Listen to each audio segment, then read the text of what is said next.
बड़ा बड़ापा जन neurologist doctor R N Sahu और तार बड़ जोई जी मोर बड़ जोई जी सी प्रोफेसर अच्छा एससीबी तेणु आम मैंने सब समस्त परामर्श नहीं आम डिसाइड कलु जे आम अंगदान आम करूँ।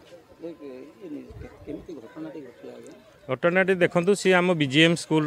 स्टूडेंट एवं से द्वितीय श्रेणी पाठ पढ़ुला हठात परीक्षा एग्जाम पर सी मुंड को तार कौन है से सिम्पटमटा कौन रेइस सिंड्रोम बोलिकी जो सिम्पटम रे से आघात है जोटा कि आम 6 नंबर हॉस्पिटल फास्ट नहीं एवं सेठू आम ट्रांसफर करूँ शहीदनगर प्राइवेट क्लिनिक एवं सेठू आम बहुत चेष्टा कला परे जानिलु से आ नहीं आम निष्पत्ति करूँ आम बड़ सड़ू आम मो भाई माने बंधु बांधव समस्त परामर्श नहीं तार पीसी तार मौसा तार संपर्क समस्ते आम डिसाइड करिक ये करूँ एवं से आम समस्ते माने दुखित वर्तमान अच्छु।